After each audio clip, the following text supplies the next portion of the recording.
بسم الله الرحمن الرحيم. بسم الله.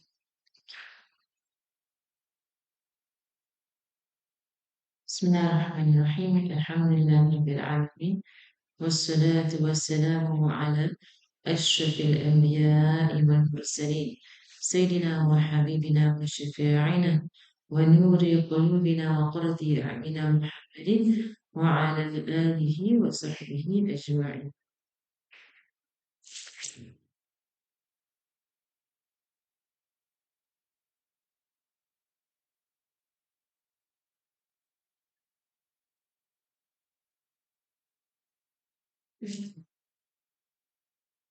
Is it?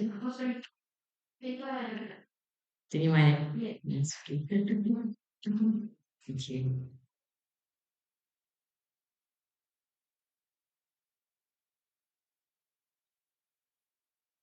بسم الله الرحمن الرحيم. الحمد لله رب العالمين. اللهم صل وسلم على سيدنا محمد وعلى آله وصحبه في كل لحظة أبدا على نعم الله وأضاره. اللهم آتنا من لدنك رحمة وعلمنا من لدنك حلما. سبحانك لا علم لنا إلا ما علمتنا إنك أنت العليم الحكيم. بسم الله الرحمن الرحيم. رب اشرح لي. بسم الله الرحمن الرحيم. نوينا التعلم والتعليم والتذكر والتذكير والنفع والانتفاع والفائدة والاستفادة والحث على التمسك بكتاب الله وسنة رسوله صلى الله عليه وآله وصحبه وسلم، ودعاء إلى الهدى ودلالة على الخير، ابتغاء وجه الله ومرضاته وقربه وثوابه سبحانه وتعالى، مع لطف وعافية برحمتك يا أرحم الراحمين. اللهم إنا نسألك علم لدني وبشر صافي الهني يا وهاب يا غني. اللهم إنا نسألك علم لدني ومشهد صافي الهني وهب يا غني.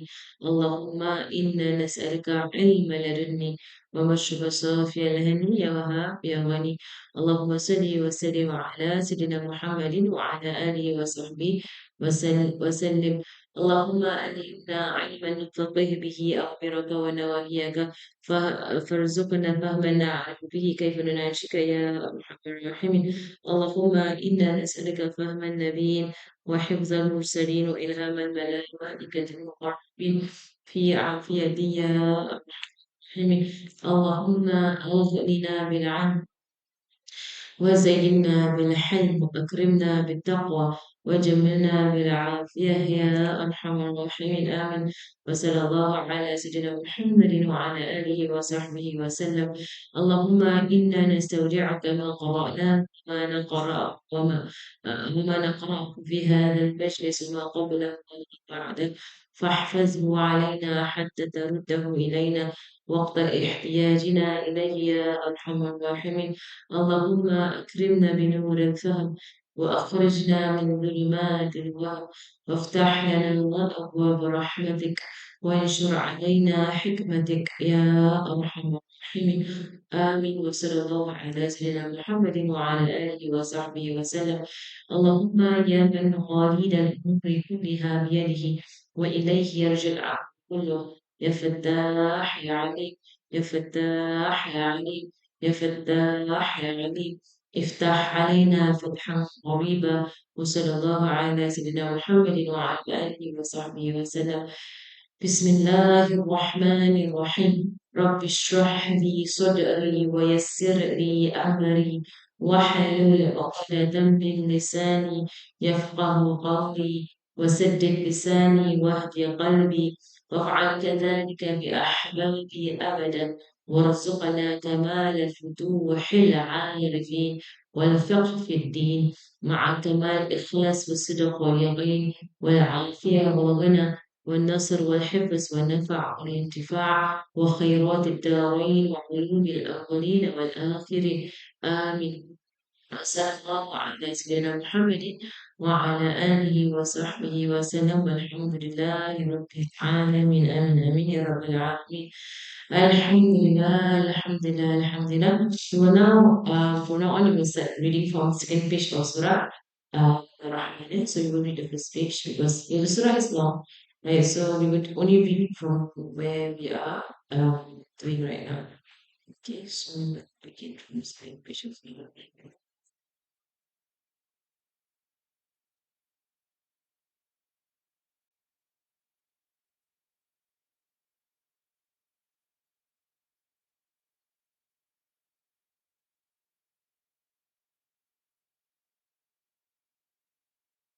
yes, so the first page of the yes, finish.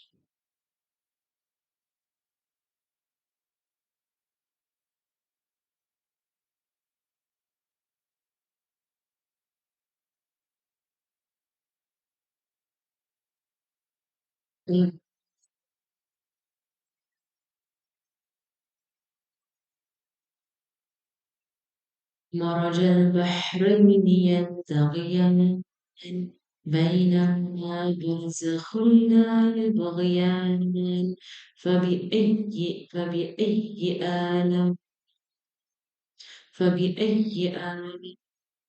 ربكما تكذبان يخرج منهما اللؤلؤ والمرجان فبأي آلاء ربكما تكذبان له الجوار المنشآت في البحر كالأعلام فبأي آلاء ربكما تكذبان كل من عليها فان ويبقى ويبقى وجه ربك ذو الجلال والإكرام فبأي آلاء ربكما تكذبان يسأله من في السماوات والأرض كل يوم هو في الشأن فبأي آلاء ربكما تكذبان صدق الله العلي العظيم. يعني بس الديان إن شاء الله. صدق الله العلي العظيم وقد بلغ النبي الوافي الكريم ونحن على ذلك من الشاهدين والشاكرين والذاكرين والمؤمنين ويكن لنا حجة يوم القيامة وليس علينا.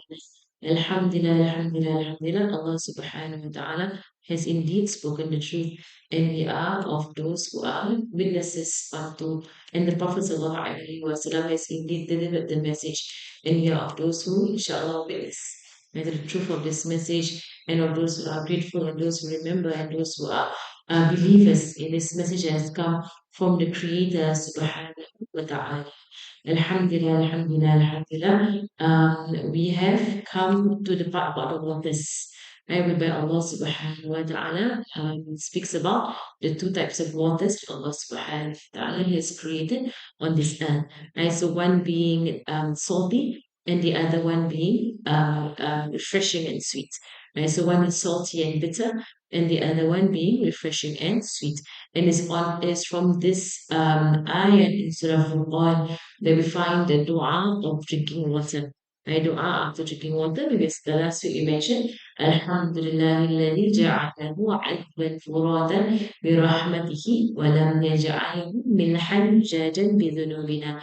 So dua after drinking water. Right, so it's from this ayat here in Surah Furqan. Right, so now, right, so here when Allah subhanahu wa ta'ala says, مرج البحرين يلتقيان, like مرج البحرين يلتقيان.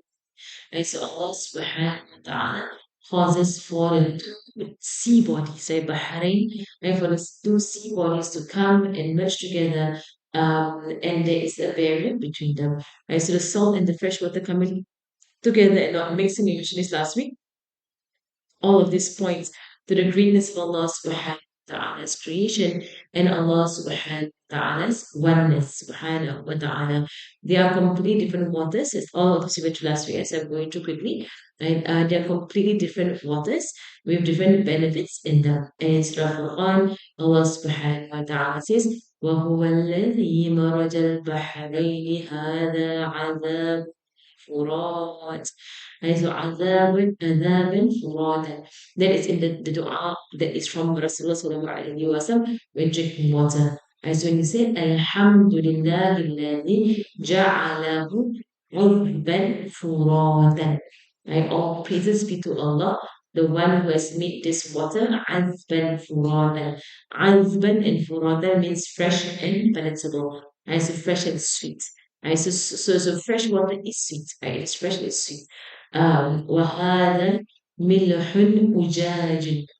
Right? And here, from the hadith of Rasulullah, whereby he said, Alhamdulillah الذي جعله عذبا فراتا برحمته ولم يجعله ملحا أجاجا بذنوبنا. Right? ملحا salty, أجاجا bitter. Right? So the dua goes, all praises be to Allah, the one who has made it sweet or fresh and palatable by His mercy and has not made it salty and bitter by our sins. The dua of drinking water. Alhamdulillah الذي جعله عذبا فراتا برحمته ولم يجعله ملحا أجاجا بذنوبنا. I didn't put it down here. Right, so if you all want the just skip this description. You can type it up here. Just Okay, so you don't know the dua of the maybe you find you should I think you should be able to find it online maybe. Right? But if you want to type it out and keep it in so okay. Okay. الحمد لله الذي الحمد لله الذي جعله جعله عذبا. So it's from the ayat عذبا فرادا برحمته. Okay. ولم يجعله ملحا أجاجا بذنوبنا. Okay. الحمد لله الذي جعله عذبا فرادا برحمته ولم يجعله ملحا. الحمد لله الذي جعله عذبا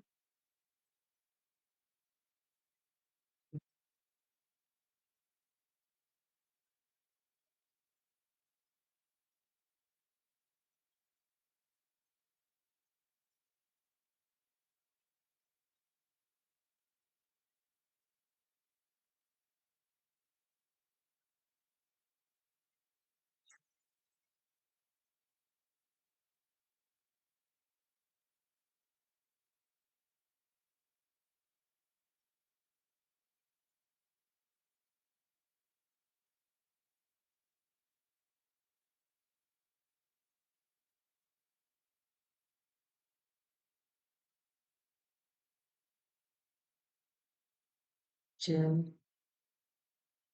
جم بي زو نو بي لا. Okay. نفرق أولا. Right? الحمد لله الذي جعله عذبا فراتا برحمته ولم يجعله ملحا أجاجا بذنوبنا.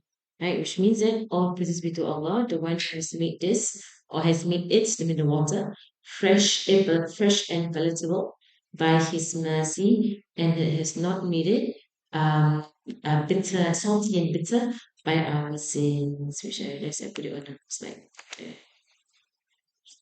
Yes. Yes. So this thing, and because it follows from the end. Okay.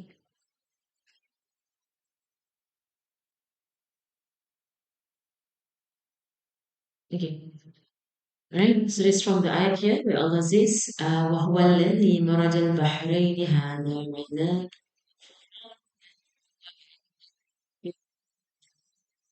So عذاب وفرات in the dua and milh وأجاج in the dua. And so Rasulullah sallallahu alaihi wasallam used the words in the Quran and he used it for a dua. Right, so Sayyidina Ibn Abbas, he mentioned that the fresh and the salt water, right, they were like Sayyidina Ali and Sayyidina Fatima, right, so whereby they are both beneficial and beneficial in the different ways.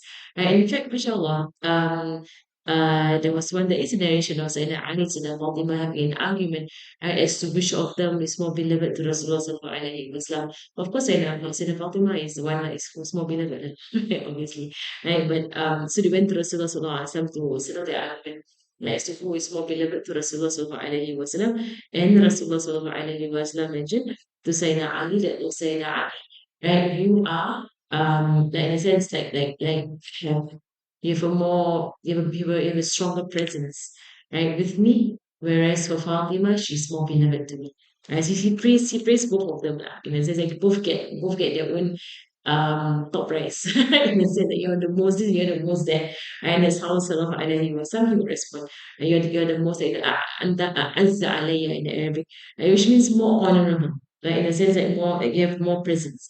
Right? Instead of Fatima, right, you are more beloved. Right? To Rasulullah Sallallahu Alaihi Wasallam. Right. So the next ayah, Allah Subhanahu wa Taala says, بينهما برزخ لا يبغيان. Right? And between these two waters, there is a barrier that cannot be crossed. Right? So, and the hero barzakh, right? Barzakh is a word that is familiar to us to mean the world after this world. Right? So, you know, the alam barzakh, right? The alam barzakh, right, is the intermediary world between this dunya and the akhirah. Right? So, after you die, you go to this world of the graves. And the world of the graves is an intermediary world, and it is like a barrier. It's a barrier world between this world and the day of judgment. And we know the barzakh has its realities. And that was the barzakh, as Rasulullah sallallahu alaihi wasallam says, that your grave is either a garden, the gardens of paradise, or pits from the pits of the fire. And your graves are either a garden from the gardens of paradise or a pit from the pits of the fire, inshallah. Right, so that is the barzakh. بينهما برزخ لا يبغيان. And between them is a barrier that will never be crossed. Right, so it will be the waters will be Allah subhanahu wa ta'ala and do not mix. And there is a barrier that happens between these two waters. As mentioned last week, that there is an extra type of water that comes between these two waters. Right, there is neither salty water nor fresh water, but it is an in between. Right? And in this in between water, there are creatures that live there. Right? They are suitable for this environment. And it's amazing. Again, it shows Allah's creation. As you mentioned, Surah Rahman is all about reflection. Right? Surah Rahman, you know, it's a story, Surah Rahman. It's a story. Right? It's a Rahman, it's reflection, reflection, reflection on the blessings of Allah subhanahu wa ta'ala and the bounty of Allah subhanahu wa ta'ala. Right? So these waters come together and it will be Allah subhanahu wa ta'ala, and you do not mix with each other. And by their obedience to Allah subhanahu wa ta'ala comes the blessings. Right? And from there we understand, right, in our society, right, in our lives, that Allah subhanahu wa ta'ala has these various. Right? And this is where the reflection comes in. Allah points to his creation, right? Allah points to us to reflect on His creation, right? And then to reflect on ourselves, right? So even the waters have barriers, right? Even animals have boundaries, right? All of Allah's creation has boundaries. Allah has put these boundaries on all of His creations, right? And these boundaries is for the betterment of the entire of Allah's creations, right? Together. That is why the boundaries are being placed. Right? So and when any of Allah's creation were to transgress on the boundaries, right, then there will spell disaster, right, for not just them, but all those around them. Right? And we are living in a time whereby so many humans, so many human beings are going and really transgressing the boundaries that Allah subhanahu wa ta'ala has placed. And only time will show. Right? Really, it is just a matter of time. Right? Only time will show the destruction that human beings will bring to themselves. because human beings are so short-sighted and they're so narrow-minded and they're so ignorant. Human beings so ignorant, right? That just because we can't perceive a danger in something, right, that we want to that human beings want to do, just because they can't perceive the danger, they claim there is no danger, and they claim that it is a matter of choice, and they claim that it's a matter of personal preference, right? Whereas no, right, it is danger, and we know it's danger because Allah has made it haram, and whatever is haram is intrinsically harmful. And I don't think it's a coincidence that the word haram and the word harm is one letter apart. High chances the Arabs were using it in pointing to things that were harmful and using haram can become harm. It's only a letter apart. I don't think it's a coincidence. Probably the English took the word harm from the word haram. And hearing the Arabs say so many times, became harm. It's harmful. And that's what it is. Right? Within the haram, find the harmful. Right? Definitely, for sure, we have no doubt as Muslims. What is haram is definitely harmful. Harmful in this world first. It is harmful here, right now in this world. The moment someone comes to sin, the moment someone transgresses, they have harmed themselves here. And even more, we have no idea how they've harmed themselves in the hereafter. And how will that manifest in the hereafter in them harming themselves? Wala hawla wala quwwata illa billah. May Allah subhanahu wa ta'ala protect us from that. And so here Allah is praising the waters. And the waters obey Allah subhanahu wa ta'ala. When Allah does not allow for them to mix, they do not mix. And whereas human beings, they are doing all kinds of mixing that Allah has not allowed. But the human beings are arrogant, they're too arrogant. And they think that there is no consequences. Come in the future, you will have the future generations cursing the previous generations. And that's a sign of the end of times. A sign of the end of times is that the future generations will curse the earlier generations for what they have done, that the future generations will suffer, right? Because at the hands of this generation, then we can see that already when it comes to environmental, awareness or environmental protection, and we can really see, or we say, or rather, we say environmental destruction. And you can really imagine this in the future, right? Cursing our generation for the kind of wastage and the kind of filth and the kind of pollution and the kind of all kinds of things that we were doing in our generation, and therefore be suffering. They will suffer in the future, right? And they will suffer the consequence of a generation of human beings, our generations right now, right? They were wasteful. They were wasteful. And really, how long I was honestly also wonder, right? Whenever you go into this entire matter of the environment, because Surah Mulk brings our attention a lot, right, to the environment. Right? It's not Surah Mulk, Surah Rahman, right, brings our attention to the created world. Right? And we wonder, like, you know, really I always wonder, how will this life that we live right now, right? How will it manifest in the next world? Good. Like you really like we know we try our best to be environmental, we recycle, try our best to. But then again, we know we are wasteful. We know we are wasteful. We know we have a flow of refuse. Like we have a flow of refuse, and there's mountains, and we know it every single day. We throw down the chute an amount of rubbish every single day. And so I always wonder, like, I'm not feeling also. I live in this world. And I always wonder how will it manifest in the day of judgment. It's not like how will this manifest? When in the time compare our time to the time of Rasulullah Sallallahu was when all that they affect is what they consume. Like really they only take a little bit from this earth. Right? They tread on the earth lightly, as the Quran describes the believers. They tread on the earth lightly. They don't destroy. But we are in a generation of really a lot of refuse. Right? And the thing about it is that it's not stopping. Right? So sometimes that they wonder, I do wonder that, that we try our very best to try and stop. And they say that everyone's, effort matters. Because that's all that we can do, technically. And we can't actually stop the companies from producing. Because the best way if the companies stop producing, right? Think about it. But they won't stop because the money's there. They won't stop producing.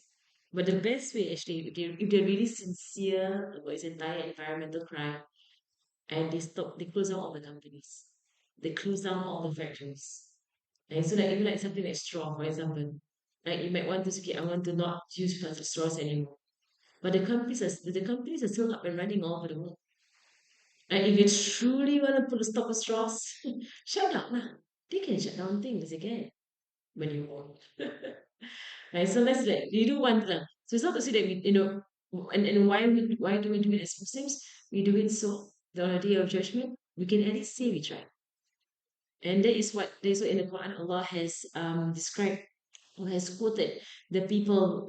There was the story in the Quran where about the people of the seven and the people of the sea, right? They lived near the sea and they were of the Sharia of Nabi Musa alayhi salam, right? And then Allah tested them because they are Jews, right? They're of the Torah, they follow the Torah, and in their Sharia, on the day of worship, they cannot work. They're not allowed to work. Right, mashallah. Allah did not put it on our Sharia. Okay, imagine. It's not bad, so. Every Friday, Muslims don't work. Not allowed to. Haram. MashaAllah. The Jews go through it. The Jews go through it. The Jews every Sabbath, like Saturday, from Maghrib to Maghrib. Because I had a Jewish friend from America. She came down to Singapore, doing one of our exchange programs in university. Right. So I happened to be partnered to a Jew, right? And the Jew was a very staunch Jew. MashaAllah, quite a staunch Jew. Orthodox, quite staunch, this Jew. Not so staunch, but still staunch a bit, on a more strict position. And she would observe the Sabbath. She would observe Sabbath. She would observe kosher food, right? She would observe longer dressing, like she would cover, right? She would cover more, and she would pray morning and evening. I will observe her. They were very interesting. And I'll observe her and she will observe me also. Right. So we happen to be like partnered in this exchange. Lah. Right. So and there was when I learned about the loss of Sabbath. Right, from her. Right, from what she told me, like, I don't know the laws of Sabbath. I know the Sabbath, right, but I don't know about the laws of Sabbath. Right. So and mashallah. So when you the story of this in the Quran, that they are not allowed to work on Saturday, and their day begins with Maghrib, like us. Same. The day begins with Maghrib. And we think about it, the day beginning with Maghrib makes more sense. Right? Because technically without a watch or a clock, you can't tell until midnight. Can. Right. I mean, because naturally, you know a day began either by sunrise or by sunset. Right. Naturally, midnight is not a natural phenomenon. Right. You like, is it midnight? I don't know, no clue. Can you like the sky? Entah, let the watch. Like, okay, midnight, let the watch. And then they all celebrate a new year, midnight, they count down. And not count down at some star they're looking at or some sky. They're counting down from the clock. Clock pun buy everybody different clock. Kan, who's to say, right? Right, subhanallah. But then, so Islam, it makes sense. The day begins by sunset, right? Or by sunrise. But most people are awake at sunset. Like a lot of people are not awake at sunrise. Like amongst human beings, subhanAllah. Or even but sunrise is a bit difficult because dawn, you see the first break of dawn, the first sun. Right, but sunset is clear. So anyway, the Sabbath begins at sunset to sunset on a Saturday. Right, so Friday night to Saturday day to Saturday evening. And in the story in the Quran, Allah subhanahu wa ta'ala mentions three groups. Okay? The first group, so what happened was that Allah tested them. And Allah would cause, because they were fishermen, and they're not allowed to work.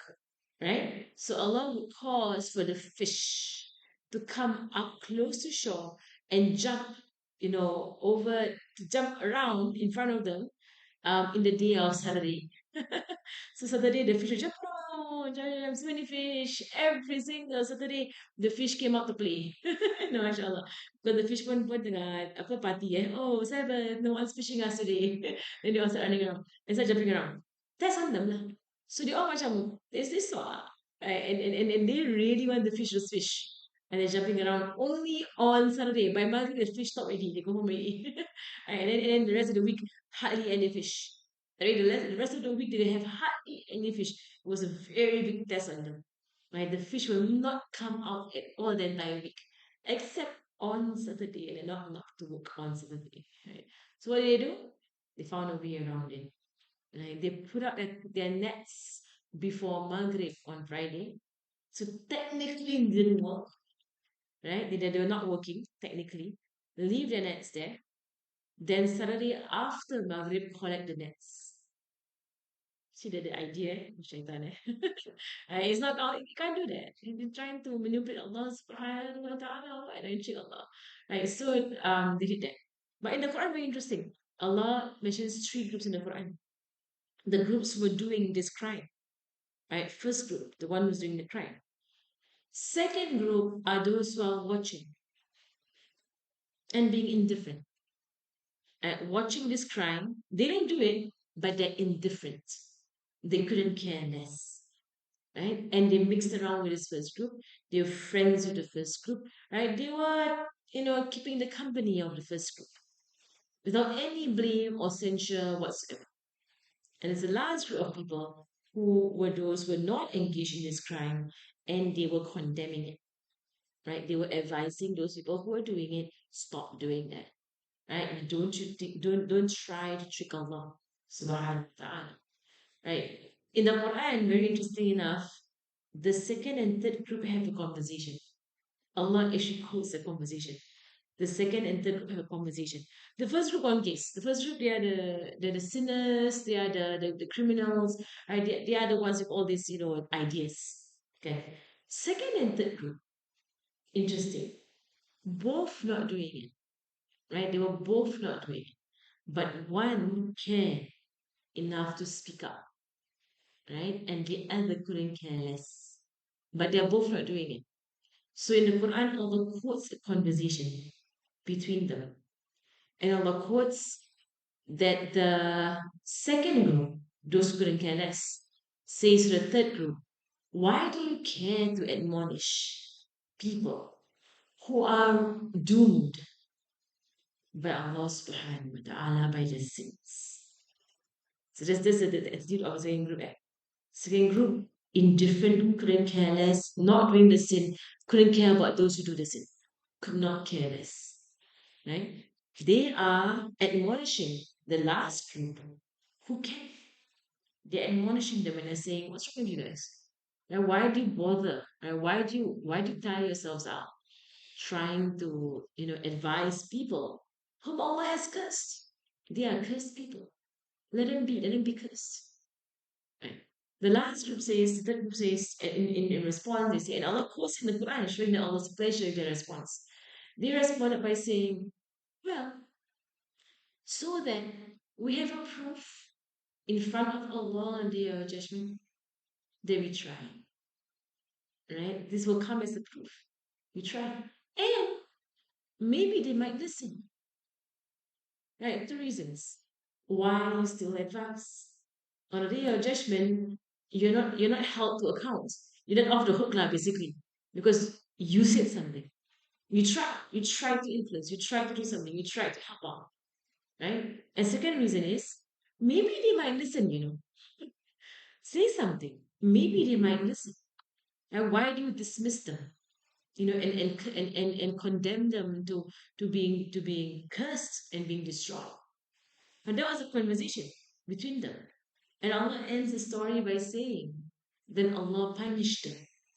And Allah punished them all except for the third group. The ones that refrained from the sin and advised against it. Only that group was saved. The first group who committed the sin they were changed into apes. They were transformed into apes. Right? They were changed into monkeys. Right? And this is called khasaf in yakhsaf al-khasaf, right, in Arabic, which means that Allah transforms them. In the past, in the previous nations, human beings have been transformed into apes, into pigs, and because of their behavior, right, they are transformed into apes and pigs. And in the hadith of Rasulullah towards the end of time, this transformation that Allah would do as a way of punishment would come back. Allah will begin to do it again towards the end of it. And people will begin to be transformed again in the end of times. It's good, yeah? Like Allah has lifted this form of punishment from the ummah of Rasulullah sallallahu alaihi wasallam. But when the ummah gets really terrible, as a form of warning, Allah will begin to transform the human beings into forms of animals. And these apes in the story of seven, they lived for 3 days and they died. Whenever anyone's transformed, they will remain in their transformed form for 3 days and then they will die in that form. Right? So in our society, there can be stories of those who are transformed into dogs. And there stories that you can find like I think in places of Indonesia, right? So places of even in the Arab world, right? Muslims who are transformed. Right? But it's very scary. You see the kind of pictures that they have. Very scary. And usually it's because of ill treatment of parents. Because of the ill treatment of parents, if the parents curse the child and say you dog, right? The child's ill treatment of the parent, and the parent calls the child a dog, transformed. Like Allah, if by the anger of the mother, Allah can transform. It's very scary. Right? This is a case in Indonesia that happened onto a girl, onto a young teenager, lah. Right? Whereby the mother was so angry. Right? Say, may Allah turn you into the dog that you are. Right? Straight away, kena transform. Dah, dah. Transformation will not last more than 3 days. Right? You will 3 days and die. That means azab lah. Kena humiliated and then die. It's a form of punishment in the past that Allah used to afflict onto previous nations. Allah has spared this ummah of that. Can you imagine if Allah still did that to the Allah has spared this ummah of a lot of things. Previous nations they get warning, warning, warning, stubborn, stubborn, stubborn, strong. That's it. And then Allah makes a new nation. And down pula, they go wayward. Then warning, warning, warning. And they ignore, ignore, ignore, arrogant, arrogant, arrogant, destroy. Like it's really like in the past, it's really like part of her. Like we all, the Ummah of Rasulullah Sallallahu Alaihi Wasallam, we are pampered. Oh, really pampered. Because of Allah's mercy on the Ummah of Rasulullah Sallallahu Alaihi Wasallam, He allows for us to find our way, inshallah. That's why it is important as Muslims that we speak up against sin. And we speak up against indecency. We speak up against all these terrible things. As Muslims, we have a duty to speak up, even if we know it makes no difference. Right? And we know it, since we know it's not going to make any difference. But it is our duty to speak up. It's our duty as Muslims. Right? So again, I was speaking about the transgression. Right, transgression. Right, so here we see the waters right not being transgressed, and it's how I spoke about the story because of the duty of environmentalism for Muslims. Right, so even if we think that I'm going to save on straw, it's not going to make so much difference. It's not about the difference that it makes, more than the effort that is put in. Because Allah knows His dunya is going to be destroyed. It will be destroyed. It's just going to be destroyed. But it doesn't mean you run around destroying it. Right? You still do what you can do. And that's the hadith of the Prophet ﷺ, that if you have a sapling in your hand and you're about to plant it and the day of judgment comes, plant it. You go ahead and you do it. Even if you see there's completely no use in doing that, you still do it. From principle and principle of goodness, principle of good deeds, right? And again, Sallallahu Alaihi Wasallam, when he reprimanded someone, right, from wasting water, right, and then he said, do not waste water performing wudu, even if you're performing wudu by a running stream. Which to us, like, what's the difference? Like if you make wudu by a running stream, the water goes back into the stream, apa? Right. I mean, when you take water by a stream, the water goes back in the stream. You're not missing any water, right? But it's principle. It's principle. Don't be wasteful. Even if it goes back in, don't be wasteful. Right? That's principle, mashallah. These are all the teachings of Prophet Sallallahu Alaihi Wasallam. So there's a sign from the signs of Allah that even water whose nature is to mix. And the nature of water is that water mixes. But this water does not mix by Allah's permission. And from here we have, of course, a bigger miracle is of Nabi Musa alayhi salam, when the waters created pillars. Right? And then the water created walls, Nabi Musa. When Nabi Musa struck the waters split into um 12 passages. It's not one passage they show in the cartoon or movie or whatever. It's not one passage. It's 12 passages for every tribe of Bani Israel to go through. And they could not have one passage because they were so quarrelsome.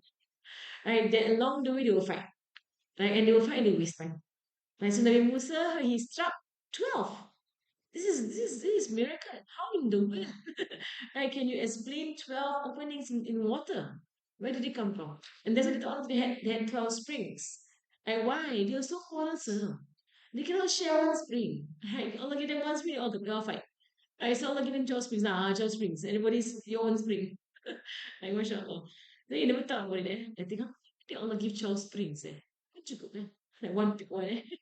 And they couldn't even share with the camel. I remember in the story of Thamud, right, the people of Thamud, they could not share the spring with the camel. Right, they killed the camel eventually. They couldn't even share. It was subhanAllah. A type of water between salt and fresh, and all animals in each type of water can only survive on that side. Even on land, the same is observed mentioned last week. Habitats are specific. In the middle, there is a wall of water that is specific to the animals that live there. This middle is said to refer to Rasulullah sallallahu alaihi wasallam. Following from this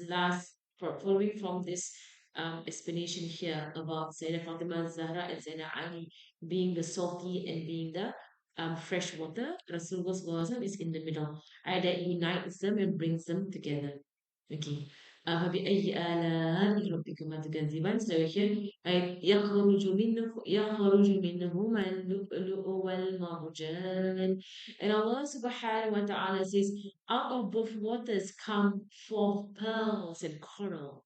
Right? So look, and look is pearls, right? And marjan, corals, right? More from the gifts from the sea, more from the gifts from the sea and the oceans. So Allah subhanahu wa ta'ala has created, right? In first and foremost, the waters themselves are they are blessings from Allah subhanahu wa ta'ala. As you mentioned that in the rivers, and when rivers are shallow, right? So rivers, it is fresh water, it runs on land, it is closer to human beings, it is for consumption, right? And for easy and small travel.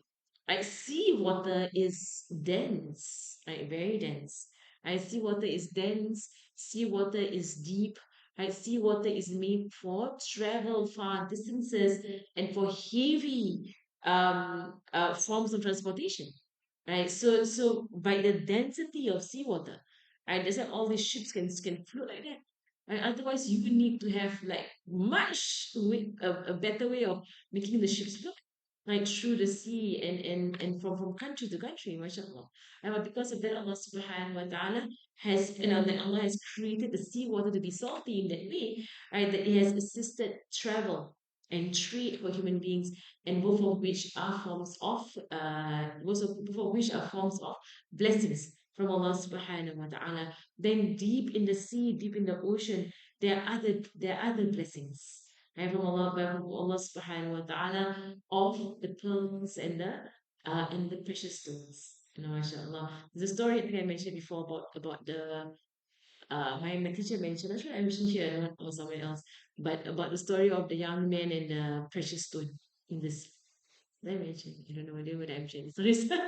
Anyway, it's a learning point, mashallah. My teacher, she just I think a few weeks ago, she was teaching a story, right? She was saying that, well, it's a story, right, about a king, okay, a king in a palace, and he has a daughter, princess, right? And in this palace, there was a servant boy, right, who used to clean up the palace and he would serve in the kitchen and so on.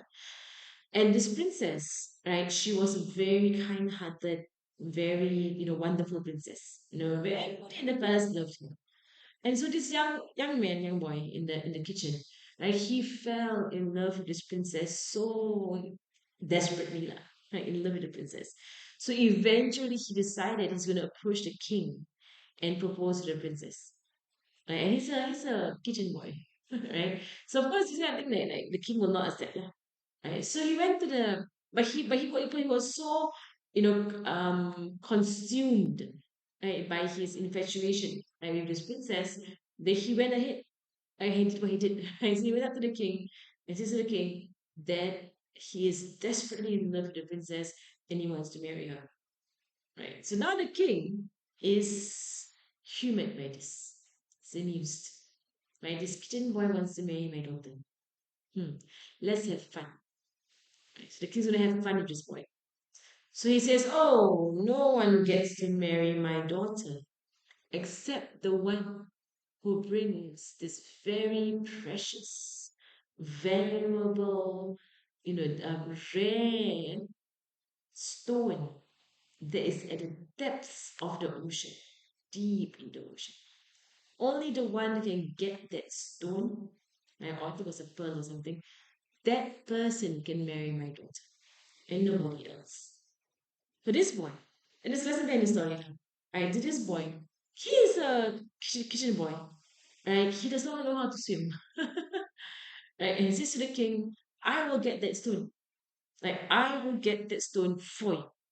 Right? So he went to the kitchen and he got the only possession that he had, which was a ladle. That's all he had. Right? And he went to the sea, with full conviction, and full intention and full sincerity to get that stone for the king, right? To marry the princess, and he begins to do what the only thing that he knows how to do, which is scoop out fruit. So he began scooping out the seawater. Right, his ladle. So he was scooping the seawater and dumping the water on the sand, trying to empty the sea to get to the bottom of the sea to get the stone. Simpleton lah. Mine was a simpleton. And so he's talking this, only he knows how to scoop. He knows how to scoop. He's a kitchen boy. And it's all he knows how to do is to scoop. So scooping he shall do. Right? That's all he's gonna do. He knows how to scoop. So he scoops and he scoops and he scoops and he scoops and he scoops. And they were having a laugh now. Right? They were having a laugh with this boy. What's this boy, crazy boy? Right? So simple-minded. He thinks he can spot the entire sea. He can't swim for his life, and he can't. There's nothing else he can do except swim. Right? And so he scoops and he scoops and he scoops. And the story goes, and the fish, right, in the sea saw what's going on with this boy. Say, I like this boy. Right? So sincere what he was doing. So the fish goes to the bottom of the ocean, finds that stone, puts it in his mouth, brings it up, and throws it at the boy. So the boy got the stone. Mashallah. Right. And then he goes to the king and he presents his stone. So this story is basically those kind of moral stories. Lah. Right. So the moral story, the moral of the story, yeah, right? It's not a true story anybody. The princess, the king, it's not a true story. It's a moral story. Right. So but it's something that like the ulama would tell. Right, because it has a meaning spiritually. Right? It has a meaning spiritually. That you know that sometimes we love to be close to Allah subhanahu wa ta'ala. There are meanings right behind all this. This is what the ulama will do. There are stories, then there are very much higher meanings behind these stories. Right? So it's not similarities, but they are just, symbols. They are symbolic. The stories are symbolic stories. Right? So we are like simpletons, all of us. What we know how to do is very simple. So but we want high things. We want great things. We want Jannah, right? We can hardly get our two rakats, right? And then we want Jannah. MashaAllah, nak firdaus lagi. We have very high aspiration. But our deeds are like the simple boy. We just know how to scoop. That's all we know how to do. But we do what we know. And we keep at it. And we keep at it. With sincerity and determination and resolve. We keep at what we want. And what we know how to get to what we want. Even though what we know how to do, logically, would never bring us what we want. Right? Logically. Then by Allah's mercy, He sends a fish. By Allah's mercy, He sends a fish. He sends someone or he himself will just give it to you like that because of how he sees the effort. So even if the effort is useless, right? Technically, a lot of our efforts are useless, right? Useless efforts, right? But that's all we know how to do. We just know how to scoop. That's all we know how to do. We just scoopers. Don't know how to do anything else. Right? So we do what we know, lah. We do what we know, and we do it to the best of our ability, even though it brings us nowhere near our goal. We still do it.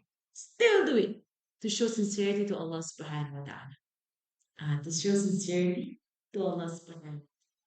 Right? So, like, for example, if someone really want to have a Quran, memorize the entire Quran dream, can hardly drag herself through the first few letters.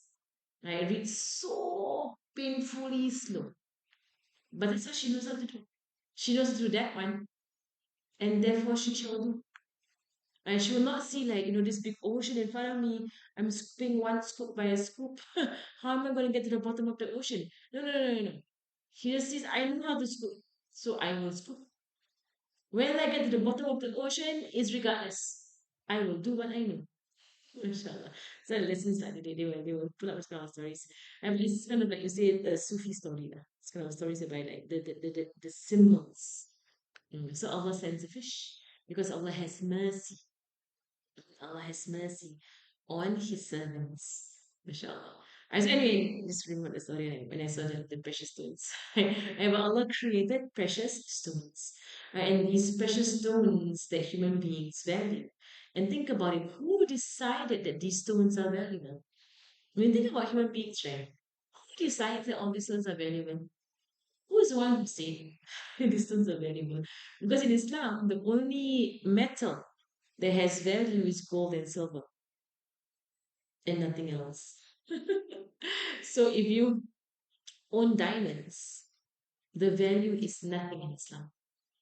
Diamonds literally have no value. They're rock. That's it. And in fact, even in our world, also diamonds, you buy expensive from the shop, yes. Try and sell. Nobody cares for your diamonds. And they care for your gold. Gold they care. Interesting, eh?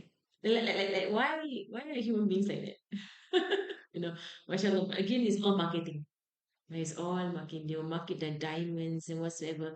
And you wear a crystal ring, you wear a diamond ring. The common person usually has no clue. Right? Whether your ring is a $5,000, don't know what brand, with some certificate ring, right? Or looks exactly the same, but all crystals. And there's no diamond there, it's just crystals. Most common people can tell her. From far can tell, like, oh, nice ring. They can't tell whether it's fake or whether it's real. But one costs maybe $50 and then one costs 5,000. It's all the foolishness of human beings. And so Allah created all these stones, and Allah says, look, wal marjan. And again, the look, right, is found in the apa the clam, right? The clam, and the marjan are the corals I found deep in the oceans. And here it is referred to Sayyidina al-Hassan, Sayyidina al-Hussein. This is the opinion of Sayyidina ibn Abbas. Sayyidina ibn Abbas, his opinion is this refers to Sayyidina al-Hassan and Sayyidina al-Hussein. Right? يخرج منهما اللؤلؤ والمرجان. And again here, right, comes the reflection that Allah subhanahu wa ta'ala has beautified this creation. Because when we think about it, what's the use of precious stones? Okay. And what's the use of precious stones besides beautifying things? Is there a use? No. I mean, diamond has a use. Diamond is hard. Diamonds for a drill. Right? Diamond tip a drill. I used to have a diamond tip pen when I was NUS. And because we use that pen to do our engineering. Because the diamond tip pen is not like it's not glamorous. Right? It's just the tip is very hard. Right? So you can make very minute indentations that we need for our device.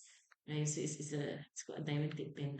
Right? It costs a few $1,000s, but it's for research. So the oil has use.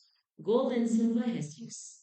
Right? Gold and silver is what Islam has placed value, right? Besides that, pearls, pearls have use, they're just pretty, eh? Pearls are pretty. Rubies, emeralds, all these things all got use now. Or they're just pretty, right? And therefore they have value. Right? Pretty, therefore they have value. Subhanallah, human beings. Eh? Okay, so Allah subhanahu wa ta'ala says, فَبِأَيِّ آلَاءِ رَبِّكُمَا تُكَذِّبَانِ. So valuable things on the earth is from the wisdom and the gifts of Allah subhanahu wa ta'ala. And here our scholars comment that of the greatest, I started to pose a question, okay? What is the point of all these things on the earth? And when you see the rubies, the emeralds, the corals, the look, the pearls and so on, right? When you see all these things, Allah subhanahu wa ta'ala has placed these things on this earth. So we have some idea of Jannah. While Jannah is a billion times better and more beautiful. When Allah describes Jannah, Allah describes using these words. So the use of these, and Allah knows best, but it could be, the use of these precious stones and metals on this earth is just to lure the human being to work for Jannah. Because when you see these things, you're bedazzled. And you see these stones. If you've ever seen like a collection of precious stones, everybody all like. I mean, we're in our society, we get dazzled by all this apa this diamonds. I remember now, mashallah, alhamdulillah, when I was younger, when we used to watch TV and everything, I mean, our culture can, our culture is our generation. Our generation is the kind of where you come home and you on the TV and you just watch whoever's there. Okay, there's no choice. You just, I think now they choose, eh. And now, like whenever I speak to children, I'll say, your cartoon is on, then you must go and pray first.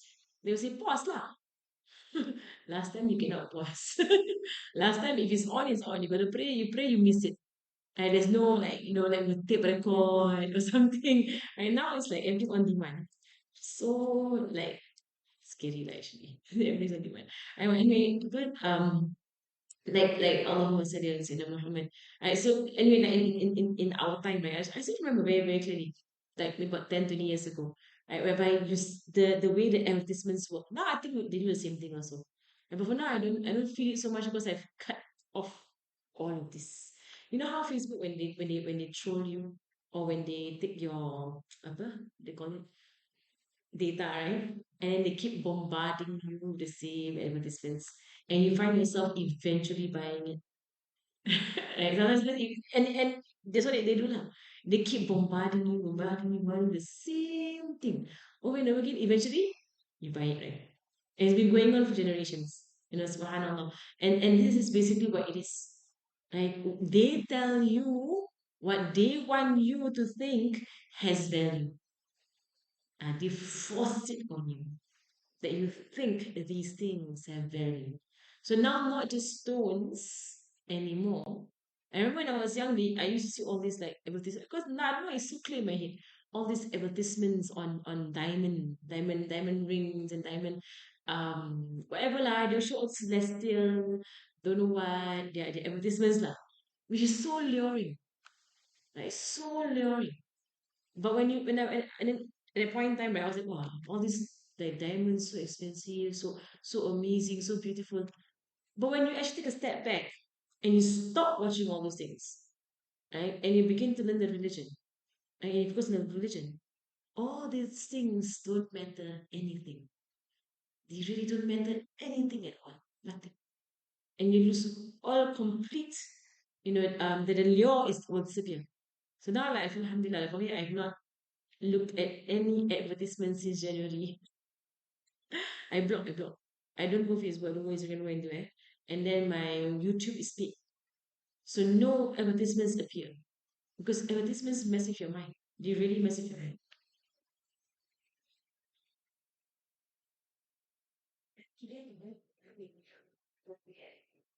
But see, you must be on the app that allows for it.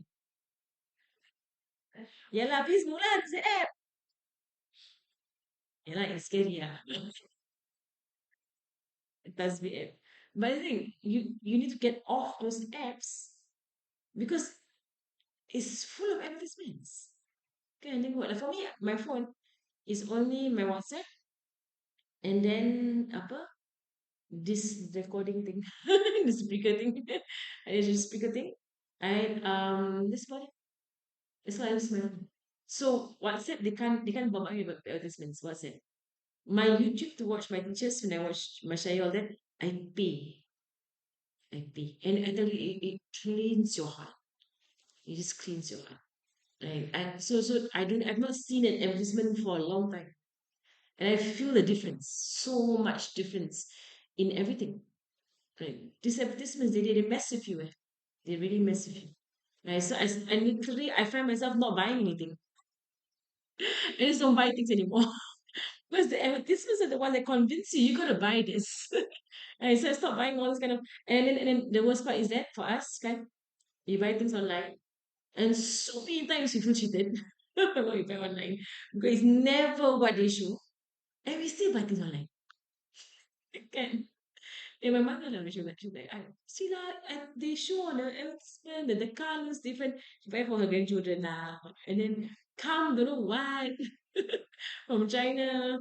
I was like, Ma, you know already. How many things happened already? You buy something from China, it comes like half the size. And then it works one time, two time, and it spoil. And you still buy. Everything's online, eh? Subhanallah. But this is what it is. Like human beings, there are human beings who dictate to human beings, other human beings, what has value. And these human beings, right, we are all gullible, right, for it. We go with what they say. They tell us diamonds are of thousands of dollars of worth. They tell us platinum. Oh, platinum is the metal. Why? Eh? And when I was going around before I got married, I was looking for a silver ring for my husband. And at the time I'm getting married. Right, Singapore so hard to find a silver ring. I couldn't find a silver ring. Mecca everywhere. Kat Mecca, Medina. And Singapore, I was like, oh, couldn't find it. Everything is either gold or white gold. And I don't want to go to white gold. Because white gold ada hilaf. And all the ulama will say haram. So I don't want to go to white gold. For men lah. Because men can't wear gold kan.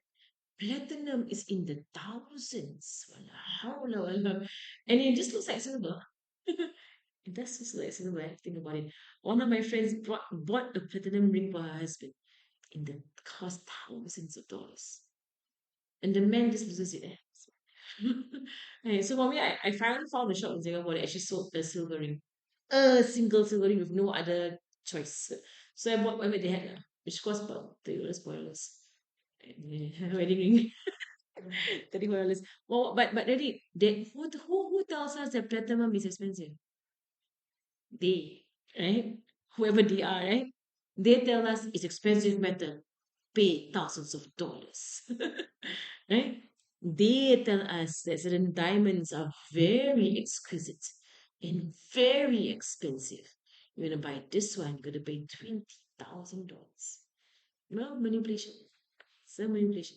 And so Allah subhanahu wa ta'ala in telling us about all these precious stones.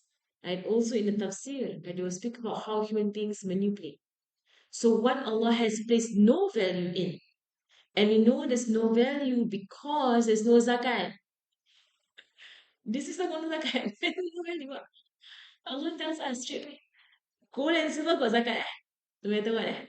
Platinum can have $1 billion of platinum, no zakat. Try now and sell your platinum. They themselves will not buy it from you. Because they know it is worthless. You try and sell your diamonds. Do you try selling diamonds? Nobody cares. They only weigh your gold. Kan? They say, okay, your gold, how heavy? And they weigh your gold. Okay, gold has value. Yeah, the Sharia told us that. Right? By the zakat. The Sharia told us. But still, so human beings are gullible. Very all kinds of things. And so Allah, so the valuable things of this earth is from the wisdom and the gifts of Allah subhanahu. Don't place value in what Allah has not placed value in. right? And even then, what Allah has placed value in gold and silver means nothing to Allah subhanahu wa ta'ala. Right? Gold in Arabic means gold in Arabic, the word is dhahab. Right? Dhahab is the word for gold. The same word is the word for wet. Right? Dhahaba, rajul. Right? Dhahaba. So they say dhahaba, dhahab. Right? Dhahaba, dhahab. The gold has gone. Gold always goes. Right? Gold never stays. Right? Because money never stays. So why run after gold? Right? Gold and silver. And so Allah created beauty in the finest form on this earth. But not for us to run after it, but for us to imagine the Jannah. Jannah you can try and imagine. You'll never imagine it, but you can try. Right? But like unlike you can never imagine Allah subhanahu wa ta'ala. But you can try to imagine Jannah. It's up to you. Right? But nobody can ever. You can never imagine Jannah. Right? But it's just to give us some sort of idea, right, of the finery of Jannah. Right?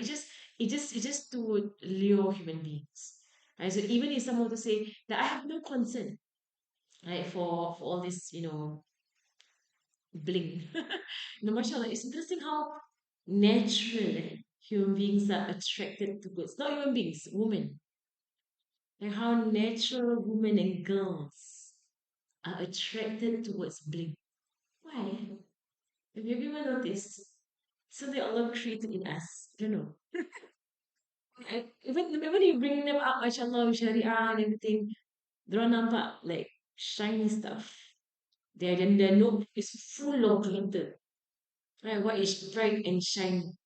A lot of them are like that. Why? This thing that Allah has done if with women it's come to our heads. We like the shiny stuff. We like the colors. We like the beauty and everything. No, mashallah. Mashallah. So that's my like my son and my cousin tells them right there. You'll be like, Kila, we let the girls, because we got some girls in our classes lah. Okay, let them let out their desire for being pretty and glittery at this age. So it's out of the system, inshallah. And as they grow older, they have no need for it. Right? So when you're young, be lah, you want to wear a tiara on your head, wear a tiara on your head. You want to wear bling tudung, wear like a bling tudung. Right? So we layan lah in a sense lah. Right? And then inshallah as they grow older, they get more toned down. Right? But it is just a view of a day of judgment or an next world. So the observation on how these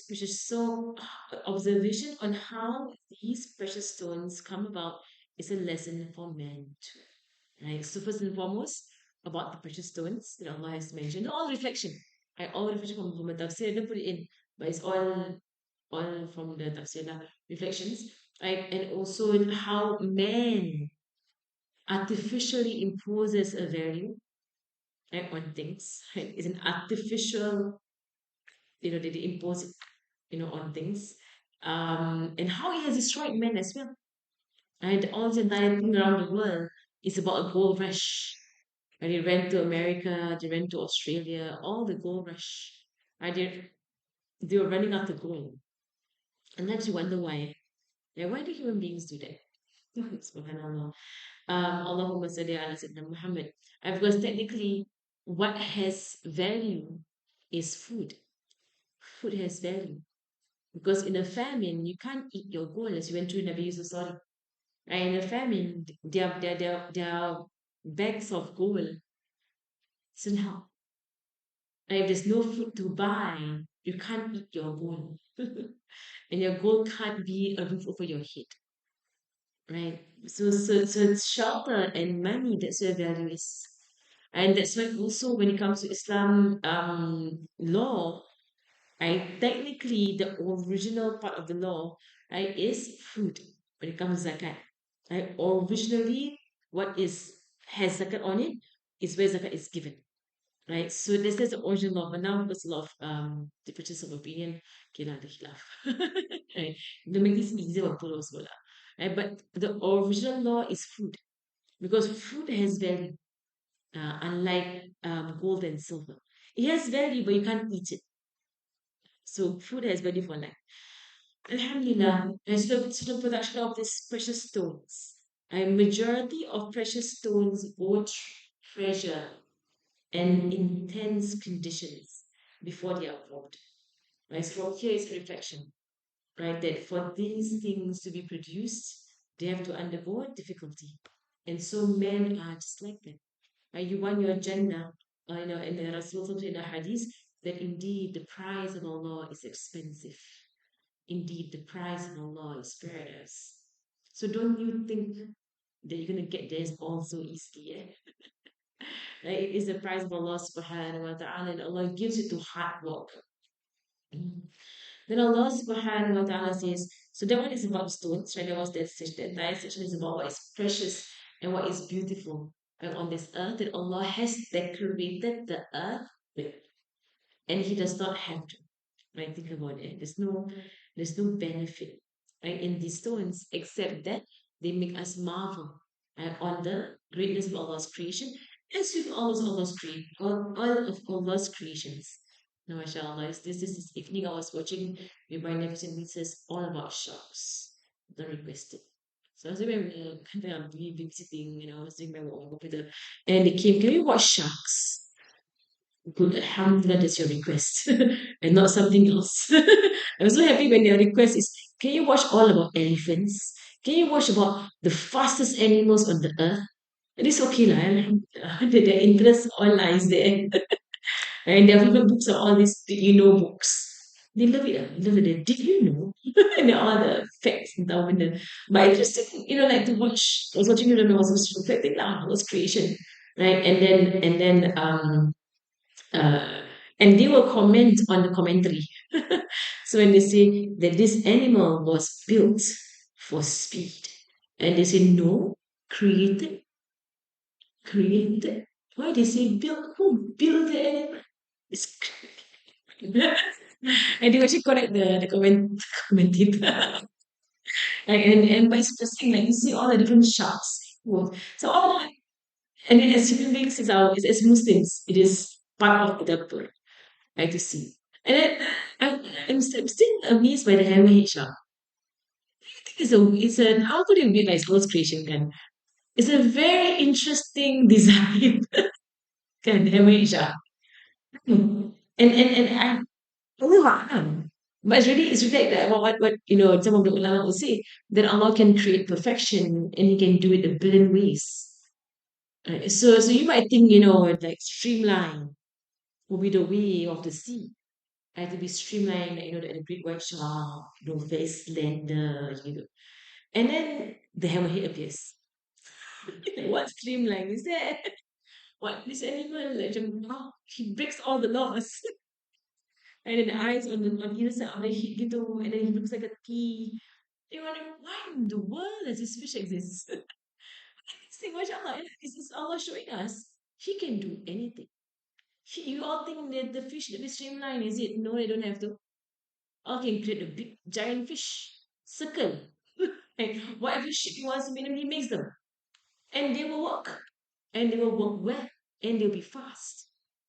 So interesting, mashallah, Allah's creation. The seahorse. Seahorse is a very interesting creation. You want them, right? You want them the seahorse.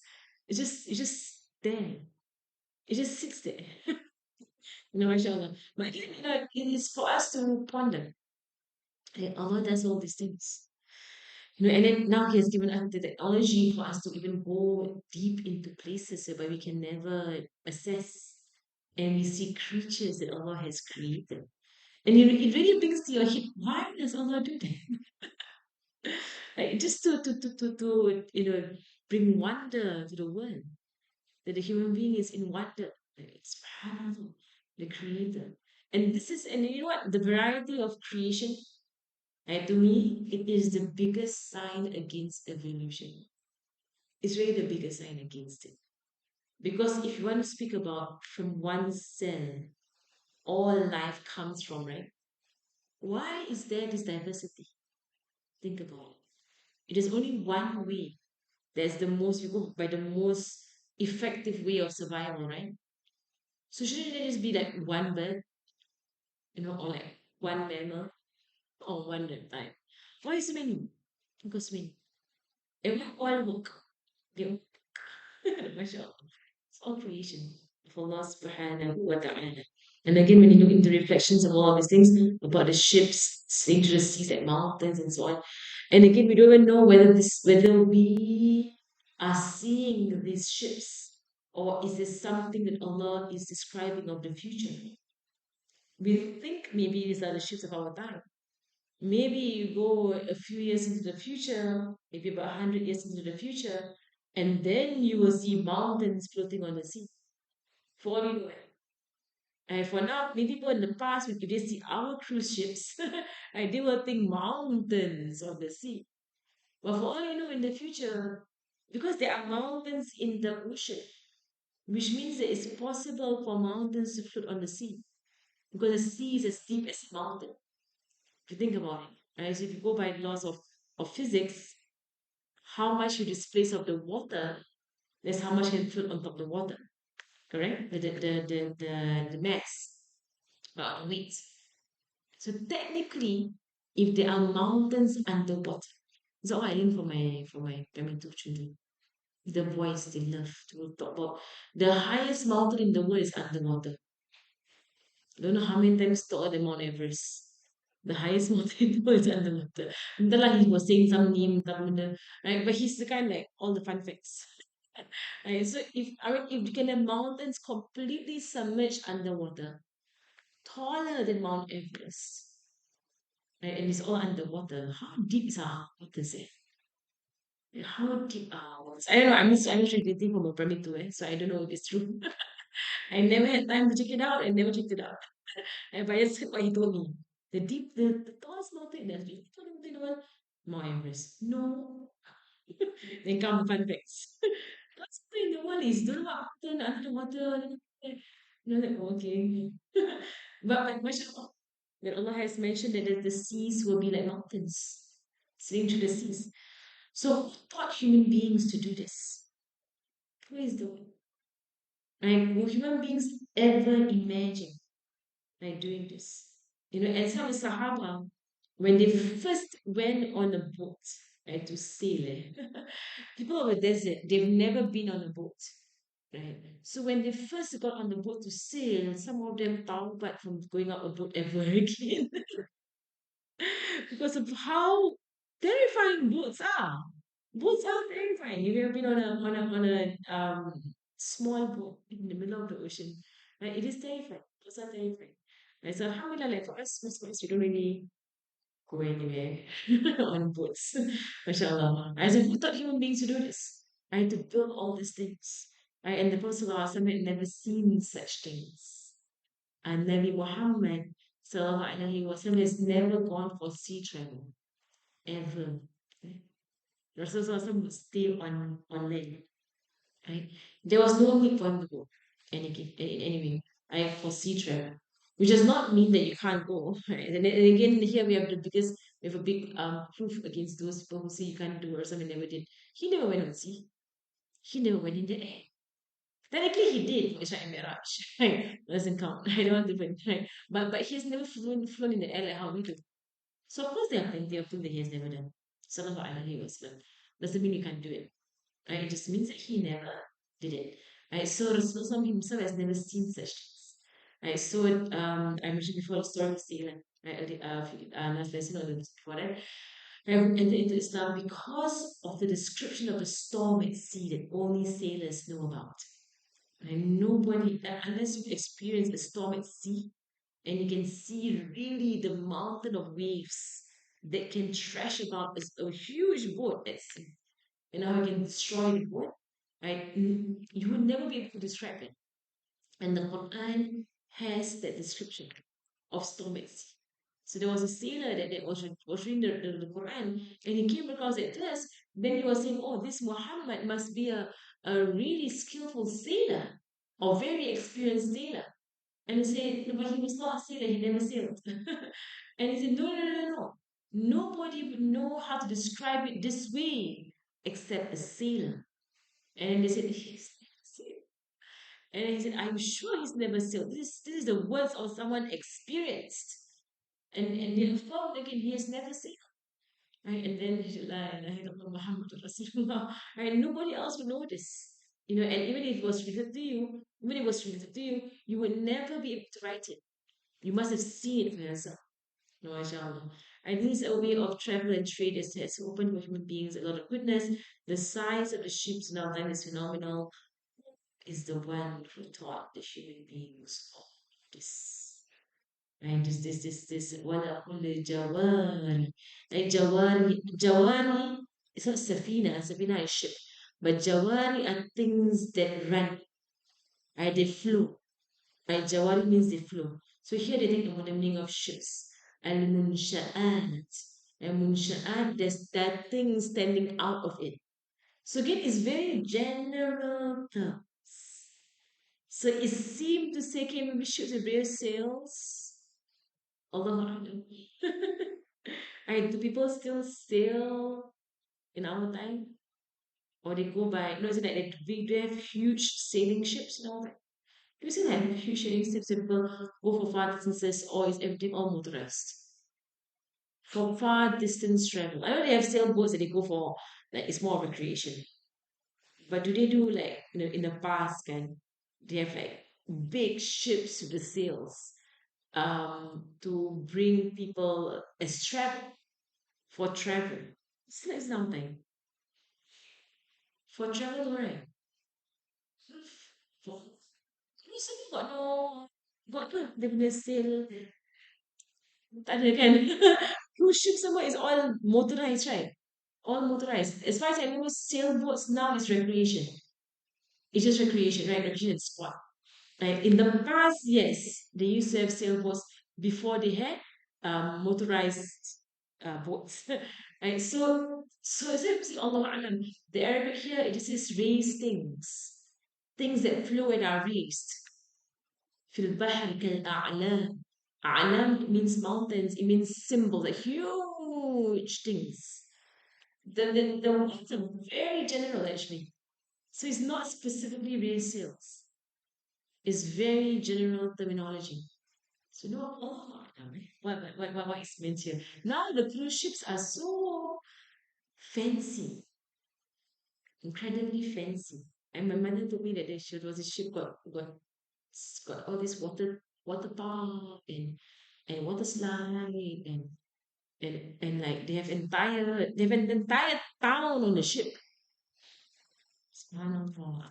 I was right, and Allah subhanahu wa ta'ala says, فَبِأَيِّ آلَاءِ رَبِّكُمَا تُكَذِّبَانِ.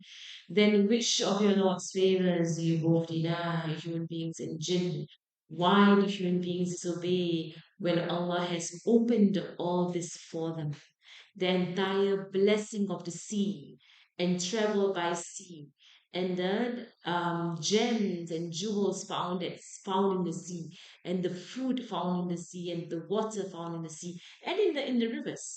And why do human beings deny there is such great inventions and wealth, ease in travel and trade? Why do human beings not obey Allah subhanahu wa ta'ala? What has made them arrogant? Right, so far in these verses, the first verse, right, pondering over the creation of the human being. So what I'm saying here is that is with every time we see the word فَبِأَيِّ آلَاءِ رَبِّكُمَا تُكَذِّبَانِ. The first one came with the creation of human being.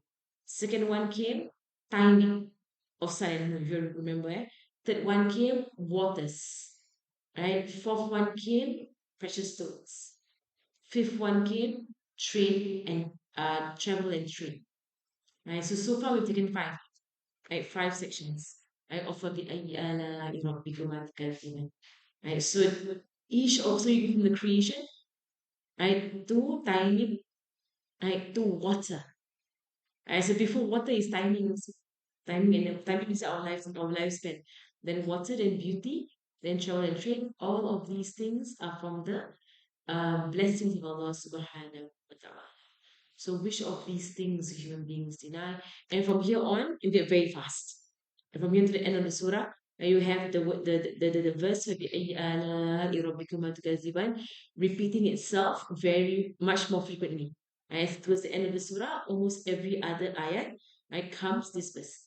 right? As Allah subhanahu wa ta'ala shakes a human being, right, to obedience to Allah subhanahu wa ta'ala. Inshallah. May Allah subhanahu wa ta'ala give us understanding. Alhamdulillah. So next week will continue the notes and for all the upcoming class.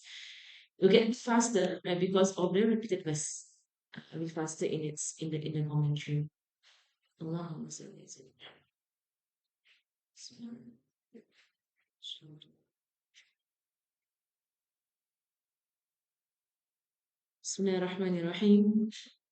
اللهم نور بالقرآن بصري واشرح به صدري وأطلق به لساني واستعمل به بدني وقوي به جناني وأسرع به فهمي بحولك وقوتك فإنه لا حول ولا قوة إلا بك يا أرحم الراحمين. وصلى الله على سيدنا محمد وعلى آله وصحبه أجمعين بفضل سبحان ربك رب العزة عما يصفون وسلام على المرسلين والحمد لله رب العالمين.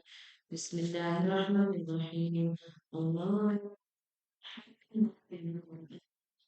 وجعلنا للمسلمين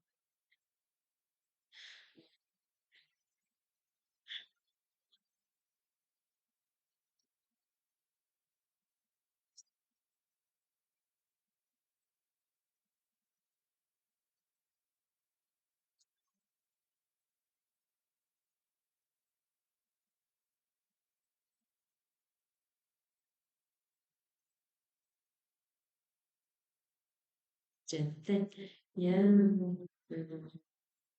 آه، الفاتحة على الله وسلام الأنبياء وعلى فوز وسلام وسلام على محمد صلى الله عليه وآله وصحبه وسلم إلى الواحد مع المشركين وذا بالحق علينا بلا حق النبي محمد صلى الله عليه وسلم.